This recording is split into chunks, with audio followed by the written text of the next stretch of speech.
kay ka Eric. Oh, Pipirma po ayan. May propaganda na naman pinapakalat si Eric, ha? Na dating NPA. Eric, ikaw ba talaga ang nag-utos o nagturo doon sa mga KOJC member na magsunog ng gulong doon sa labas ng ng KOJC? No. Yung galawang kasing yun pang pang NPA yun. Aminin, no, di ba? Ganon yung galawan ng pang NPA eh. Oh. Ngayon no, mga kababayan, pakinggan po natin ang isang pugante. Ay! Nagtatago. Oh, pakinggan po natin ang isang nagtatago, mga kababayan. Oh, yan pala eh. Kapag kayo ay na dadali, tago lang din pala ang gagawin ninyo. Oh, game, pakinggan natin. May naratibo si Eric. Oh. kung bakit pupunta si Marcos dahil pipirma siya sa panibagong kasunduan ng pang-aalipin at pagtataksil naman. Ayan ha. Meron silang sariling naratibo. Trabaho po ang pupuntahan ng ating Pangulo at pang pagpapanatili po sa pagiging magkaibigan ng Estados Unidos at Pilipinas. Pero may sariling naratibo si Eric, oh. Oh. Sasabihin, naku, kaya pupunta sa Estados Unidos si Marcos dahil, magpapaalipin daw po sa Estados Unidos. Kailangan ba yun? Eric? Para ma-connect lang? Para ma-connect lang doon sa namayapa. Tigilan nyo na yan. Hindi kayo naaawa. Kinang nanay nyo. Patay na yung tao. Iniintriga nyo pa. Tapos, mga pakalat ng mga DDS namatay daw ho sa droga. Wala naman pong sinabing ganun. Na yun ang dahilan ng kinamatay. Oh. Kinang nanay nitong mga DDS na to. Makinang ang nanay ninyo. Puro kayo intriga. Oh. Hindi nyo na iniisip yung mga pamilya nung namatayan. Iintrigahin nyo pa.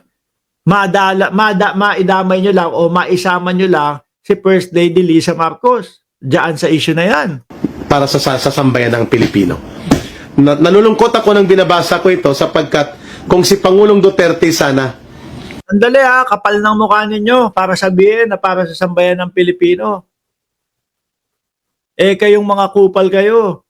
Sino lang ang iniisip ninyo? Mga Duterte lang. Di ba? Sorry. Wala na pala yung uncensored na Mark Ramos. Sorry. Oh. Itong mga ito ho, mga kababayan.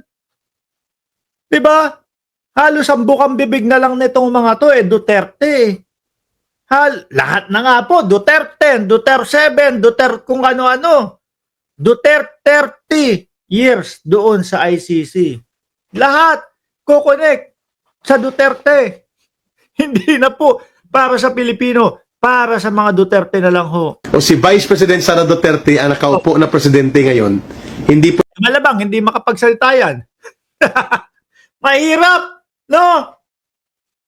Mahirap kasi ang lengguwahe ng Vice Presidente Eric, makinig ka ha? Hindi ko alam kung alam mo o kung nakikita mo yung mga pagbabanta sa buhay ng Vice Presidente. Kailangan may mga PI yan, kailangan merong mga putulan ng ulo, kailangan mayroong hukayan ng bangkay. Kaya nga 'di ba? Nagkaroon kayo ng ang Vice Presidente kaya kumuha ng spokesperson para para kahit papaano naman medyo malinis yung makalat na pananalita ng Vice Presidente na parang basurahan. Oh. Diba? Tapos sasabihin mo kung si Vice Presidente ang nandito ang kausap, malamang yan. Diyos ko po. Hindi magkaintindihan. Dahil hindi uubra sa Estados Unidos yung kanyang mga pagmumura at yung kanyang pag-uugali. ito papasa. Pumalag na ang Hindi pa papasa si Trump kay Vice President Inday Sara Duterte. Ang lupit talaga nitong mga ito, Dati, friends nyo daw, si Donald Trump. Isa din to sa nagpapakalat, mga kababayan. Lagot ka na, Bongbong Marcos. Kasi ayan na, nakaupo na si Donald Trump. humihingi ng rescue kay Donald Trump.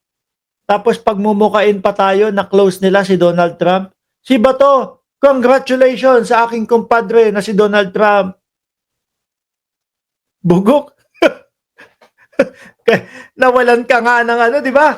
Nawalan ka nga ng US visa sa panahon ni Donald Trump. Tapos kumpadre, naibalik na ba yun, Bato? Hindi pa.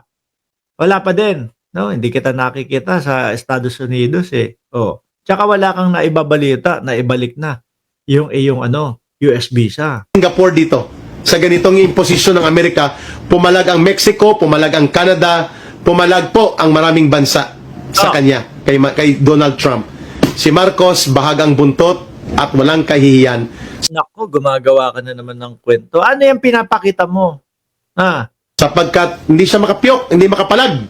Ang kanyang asawa ay involved sa iskandalo ng cocaine party. Nakita nyo ho kung sino lang? Yung pilit na naglalagay o nagdi-link sa pangalan ng ating unang ginang. Sila lang ho, mga DDS. Sila lang ho ang pumipilit na maglagay, mag-involve doon sa pangalan ng unang ginang, doon sa pagkamatay nung tanto ko. Sabi ko nga ho sa inyo, etong mga to, mga walang awa ito.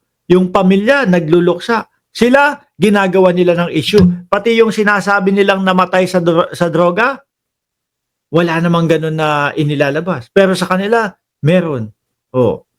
Mga mapang-issue lang ho. Dahil mga sumusubok, baka mapabagsak pa natin si Bongbong Marcos. Malabo. Bakit? Andyan ang kakamping, nakasuporta sa kanya. Nandito kami. Kayo, iilan na lang? 20 milyones na DDS? Yun na lang ang bilang ninyo.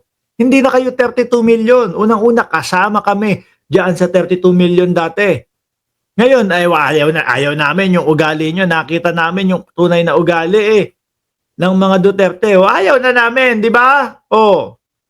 Press 1 diyan sa comment section. Kung isa kayo sa kagaya ni Mark Ramos na umayaw sa mga Duterte dahil nalaman natin yung mga pambubudol. Dati 32 million, pero ngayon 20 milyones na lang. Kung ilan ang boto ni Bungo at ni Bato de la Rosa, yun na lang kayo. Na may namatay pa. At ang kanyang pamilya ay involved sa pagnanakaw sa Kabanang Bayan. Nako po. Eric, no, baka nakalimutan mo, ang Vice Presidente ang hirap na sagutin yung kanyang confidential funds. O bobo ka lang? Alam mo, BO ka. No, umabot ka sa punto na makasuhan ka Malamang BO ka. Ang Vice Presidente ito, ang tagal nang itinatanong sa kanya yung confidential funds, hanggang ngayon hindi kaya sagutin. Yung mga sinasabi doon sa impeachment, dapat rerektahin nila yung sagot doon, di ba? Pero wala. Hindi nila marekta-rekta. Ang gusto dismiss. Ang gusto itigil. Bakit to? Alam nilang talo Di ba? Alam nila na matatalo at hindi kakayanin nung depensa ho, mga kababayan. Kaya ang gusto nila, sa lalong madaling panahon, dismiss na lang ang isasagot ho nila, mga bossing. Tuloy! At ito po ay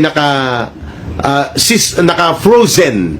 Kung kaya gusto niya itong imaniobra na maparelease at may utang sila sa Amerika na mga $365 million doon sa mga buwis.